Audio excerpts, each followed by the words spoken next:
Yeah, that's what I just told the guys in the locker room, man. Like, it's a win streak, right? We had a heck of a win on the road at Northern Arizona. To come home and win both of these is huge. I think if we don't win the game in Northern Arizona, these two don't feel as big, you know. But now we've started a streak, and it gets really fast. We got to go on the road and play what I think, in my mind, my opinion, is a top 25 team in Kansas State. And so we're gonna have to really lock in, you know. But I'm really pleased with the way we've played the last 3 games. I think we had 18 assisted baskets at Northern Arizona. We had 19 the other day, and then tonight we had 22 assists. And so if we can keep doing that, then we're going to score at a high rate, right? Like, that's what it's all about. It's about sharing the basketball and playing together, and that's something that we weren't doing, and we are doing now. And so I hope that's something that continues, you know. And then defensively, we turned them over 22 times. So that's 2 games in a row. We forced 20 or more turnovers.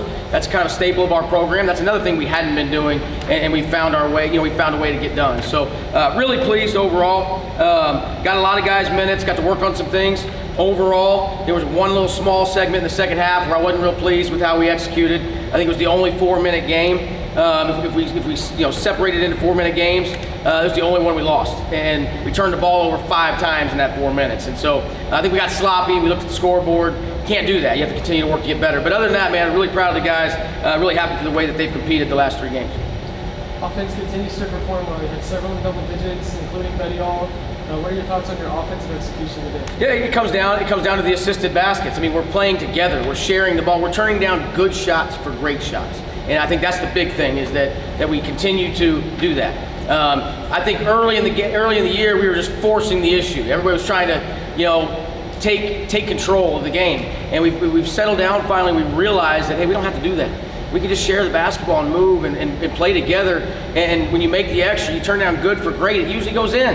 And so, and when it doesn't, man, there's somebody right there, because we've made the defense move, that can get an offensive rebound and a putback. And so I'm really glad, especially these last 2 games, we've gotten guys like Leo and YG a lot of minutes, because we're going to need them down the stretch. A guy like Javion C, some minutes.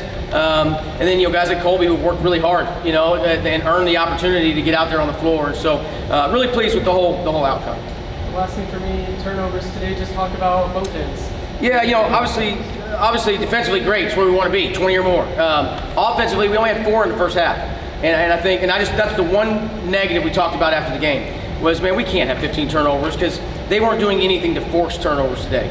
And we've got to do a better job. I think we had a couple silly travels and a charge and some things like that are just unnecessary. It's different when teams are out there trying to force the issue and they're forcing turnovers, then you're going to have some. But this team today didn't do anything to force us into turnovers, and we had 15. And that's been our negative all year, except for the last 2 games. The last 2 games, we've done a really good job until today. And so we cannot do that up in Manhattan, Kansas. If we do that, man, they're going to run us out of the gym. And so we know the challenge that's in front of us on Tuesday. We're going to have to really play well. I'm a truth teller with my guys. I told them these last 2 games we should win if we play basketball the way we're supposed to. K-State should win the game on Tuesday. But we've won games like this. We go in there with a mentality like, man, we don't care what's supposed to happen. We're going to go in there and we're going to compete. And I think that this team is better prepared to try to go up there and compete than we were when we went to A&M. What the outcome is, we'll see. But I'm excited. And I'll say this too. I think, yes, we got K-State. We're focused on K-State on Tuesday. But we have a huge game on Saturday, home game. We need everybody in the ASU community. We need everybody on the ASU campus to show up when we play Texas A&M Commerce. It's an old Division II rival. They are not Division II team. They are a Division I and a very good one. They've gone on the road. They've won games at Air Force. They've won games at Hawaii. They have 3 big ones this week. I'm sure they'll probably win those games this week. I mean, or you know, they'll steal one of those. I mean, they're playing at a very high level right now. It's going to be a street fight, man. And so I need people to start thinking now about their plans for when Texas A&M Commerce comes into town.